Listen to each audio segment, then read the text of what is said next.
Assalamualaikum warahmatullahi wabarakatuh. Salam sejahtera untuk kita semua. Yang terhormat, Ibu Angestika Wulandari, SIA MSE, selaku dosen pengajar mata kuliah Perekonomian Internasional, dan juga kepada teman-teman yang kami banggakan. Di sini kelompok kami akan mempresentasikan materi pertemuan 13. Dengan saya, Fianita Kumalasari, dengan NIM 6321188. Dan saya Ilin Sekar Putri dengan NIM 632039. Saya Kania Widya Stuti dengan NIM 6320334. Nah, di sini di pertemuan 13 akan membahas peranan perdagangan internasional dalam perekonomian.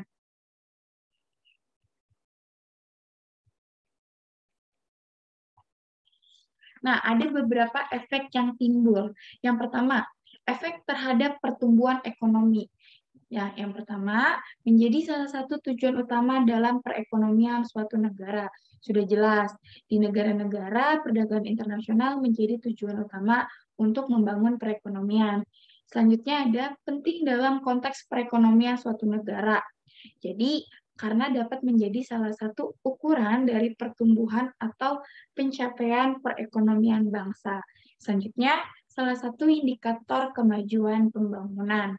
Lalu, salah satu motor penggerak bagi pertumbuhan ekonomi. Selanjutnya ada perpindahan modal. Ini kita misalkan investasi langsung antar negara. Lalu memunculkan kemungkinan untuk memindahkan tempat produksi. Selanjutnya, peningkatan ukuran pasar yang semakin besar. Misalkan, peningkatan impor suatu jenis barang pada suatu negara. Yang terakhir, jika biaya produksi di negara eksportir ditambah biaya transportasi lebih besar dari biaya produksi di negara importir, maka investor akan memindahkan lokasi produksinya di negara importir. Kita misalkan, Indonesia mengekspor ke negara Malaysia, misalnya pohon ya. Nah, tetapi biaya transportasinya itu lebih besar dibandingkan kalau misalnya di negara Malaysia. Maka nanti investor akan memindahkan lokasi produksinya di negara Malaysia. Next. Nah, efek terhadap produksi. Perdagangan luar negeri mempunyai pengaruh di dalam negeri dengan adanya. Yang pertama adalah spesialisasi. Dalam spesialisasi terdapat kasus constant cost dan increasing cost. Sebelumnya, apa sih itu spesialisasi? Nah, spesialisasi perdagangan internasional mendorong masing-masing negara ke arah spesialisasi dalam produksi barang, di mana negara tersebut memiliki keunggulan kooperatifnya. Nah, ada yang namanya kasus constant cost. Akan terjadi spesialisasi produksi yang penuh. Kita ambil contoh industri pensil. Semakin banyak perusahaan memasuki industri pensil, permintaan kayu untuk menghasilkan pensil meningkat. Lalu, dalam kasus increasing cost, terjadi spesialisasi yang tidak penuh. Contohnya, industri pertambangan, minyak bumi, gas, dan batu bara. Pertumbuhan permintaan jangka panjang menghasilkan harga yang lebih tinggi karena meningkatnya biaya produksi energi. Maka perusahaan akan mengenakan harga yang lebih tinggi untuk output mereka.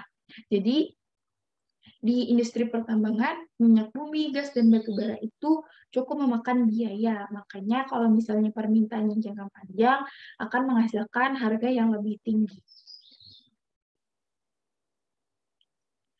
Spesialisasi dan perdagangan bisa meningkatkan pendapatan real masyarakat, tetapi spesialisasi tanpa perdagangan justru menurunkan kesejahteraan masyarakat.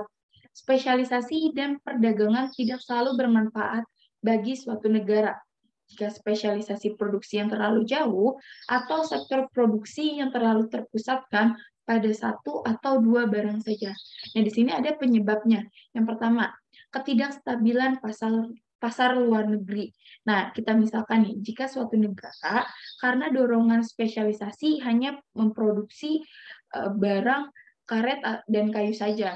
Nah, apabila harga karet dan kayu jatuh di negara-negara atau di perekonomian, maka di negara tersebut perekonomiannya akan jatuh juga. Selanjutnya ada keamanan nasional. Nah, kita misalkan nih, kita di suatu negara hanya memproduksi satu barang, misalnya karet. Nah, tetapi dia itu mengimpor seluruh kebutuhan makanannya itu dari negara-negara lain. Nah, apabila terjadi misalnya perang atau apapun yang menghambat perdagangan luar negeri, maka negara tersebut akan kesulitan untuk mendapatkan barang-barang yang menjadi kebutuhan di negara tersebut. Yang ketiga, dualisme. Bagi sebagian negara berkembang, perdagangan internasional dan perdagangan luar negeri terkadang dipandang sebagai suatu yang berbeda dalam menentukan perekonomian. Tidak ada satu kesatuan sebagai penentu perekonomian. Next. Lalu ada investasi surplus. Investasi surplus ialah adanya perdagangan yang meningkatnya pendapatan real masyarakat dengan pendapatannya yang real yang lebih tinggi. Berarti negara tersebut mampu untuk menyisihkan dana sumber-sumber ekonomi yang lebih besar bagi investasi. Selanjutnya ada yang ketiga, fend for surplus. Menurut Adam Smith, perdagangan luar negeri membuka daerah pasar yang baru, yang lebih luas bagi hasil-hasil di dalam negeri. Produksi dalam negeri yang semula terbatas karena adanya pasar di dalam negeri, sekarang bisa diperbesar. Kita misalkan, dicontoh di suatu negara yang kaya akan tanah pertanian, tetapi berpenduduk relatif rendah. Nah, maka sebelum kemungkinan perdagangan dengan luar negeri dibuka, negara tersebut hanya menghasilkan bahan yang cukup untuk penduduknya saja. Dan banyak tanah-tanah subur yang tidak terpakai atau terbengkalai. Nah, dengan kontak pasar dunia, mulailah negara tersebut menanam kopi, lada, teh, karet, dan sebagainya. Dengan demikian, negara tersebut perekonomiannya semakin meningkat. Yang terakhir ada kenaikan produktivitas. Kenaikan produktivitas ialah pengaruh yang dirasakan sangat penting dari perdagangan luar negeri terhadap sektor produksi berupa peningkatan produktivitas dan efisiensi pada umumnya. Nah, untuk selanjutnya akan dijelaskan oleh rekan saya yaitu Iliyin.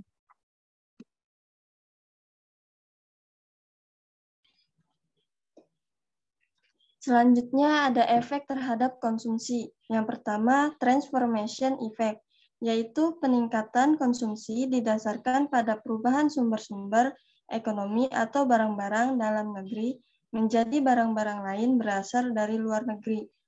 Dan yang kedua, ada demonstration effect, adalah pengaruh yang bersifat langsung dari perdagangan internasional terhadap pola dan kecenderungan berkonsumsi masyarakat, mendorong kemauan untuk berproduksi lebih besar. Next. Efek terhadap distribusi pendapatan. Yang pertama, pandangan neoklasik. Hubungan luar negeri mempunyai pengaruh lebih meratakan distribusi pendapatan di dalam negeri dan antar negara. Hubungan luar negeri mempengaruhi distribusi pendapatan lewat dua saluran utama, yaitu saluran perdagangan dan saluran aliran modal. Yang terakhir, negara cenderung berspesialisasi dalam barang-barang yang menggunakan faktor produksi yang tersedia relatif lebih banyak di dalam negeri. Yang kedua, pandangan anti-neoklasik. Adanya unsur-unsur monopolistis sehingga perdagangan bebas dan penanaman modal asing justru semakin memperlebar jurang antara negara miskin dan negara kaya. Dan efek terhadap distribusi pendapatan, ada perdagangan internasional adalah perdagangan antara penduduk suatu negara dengan penduduk negara lain atas dasar kesepakatan bersama. Yang kedua, neraca perdagangan yang positif berarti negara tersebut memiliki nilai ekspor yang lebih tinggi daripada nilai impor. Selanjutnya, faktor-faktor yang mempengaruhi neraca perdagangan. Yang pertama ada biaya produksi negara importir versus negara eksportir. Misalnya, biaya produksi minyak bumi di Indonesia lebih mahal daripada biaya produksi minyak bumi di negara Arab. Industri Indonesia akan cenderung mengimpor minyak bumi daripada membeli produk lokal. Yang kedua, ketersediaan bahan mentah atau bahan baku. Misalnya, jika suatu negara ingin memproduksi barang berkualitas tinggi, tetapi di negaranya tidak tersedia bahan baku yang berkualitas tinggi. Yang ketiga, nilai tukar mata uang. Jika negara yang memiliki nilai tukar mata uang akan memiliki daya saing yang rendah dalam perdagangan internasional dibandingkan dengan negara dengan nilai tukar lemah. Dan yang keempat, standarisasi barang impor. Jadi standarisasi barang impor itu penerapan standar tertentu untuk suatu barang yang diperbolehkan beredar di negara tertentu. Yang terakhir, tarif impor atau ekspor. Pemerintah biasa mematok tarif ekspor tinggi guna mencegah pengiriman suatu barang ke luar negeri apabila dikhawatirkan akan ada ekspor barang vital. Selanjutnya akan dilanjutkan oleh Kania. Nah, dalam perdagangan internasional itu juga ada metode penelitian. Nah, produktivitas memiliki pengaruh yang sangat penting dari perdagangan luar negeri, khususnya terhadap sektor produksi untuk meningkatkan produktivitas. Nah, ada 3 sumber utama dari peningkatan produktivitas dan efisiensi yang ditimbulkan oleh adanya perdagangan luar negeri. Yang pertama adalah economies of scale, yaitu semakin luas pemasaran produksi bisa diperbesar dan dilakukan dengan cara lebih murah dan lebih efisien.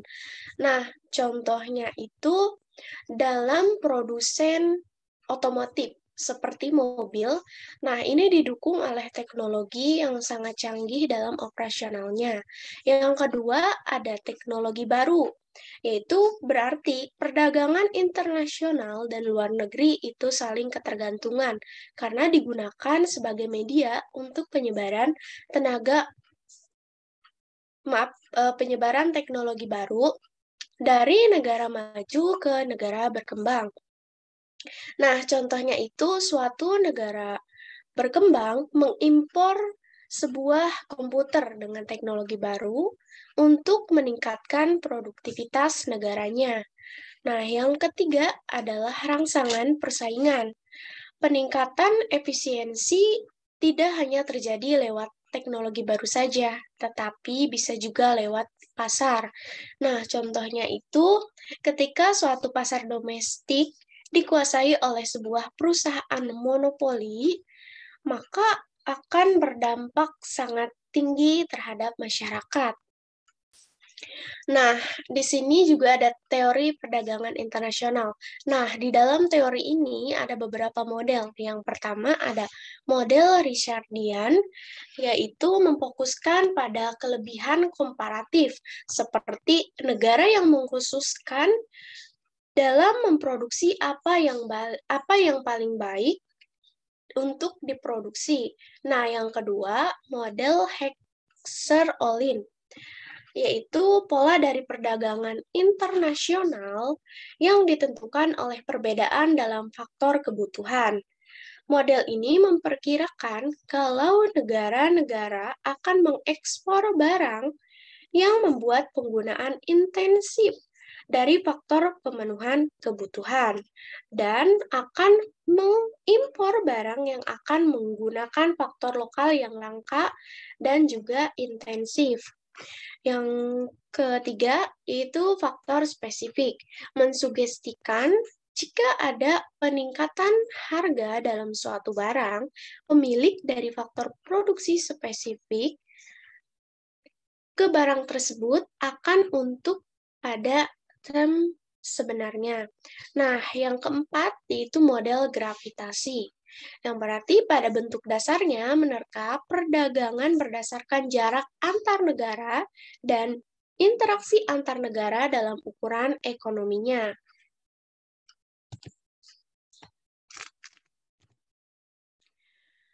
Nah, perdagangan internasional juga mempunyai manfaat.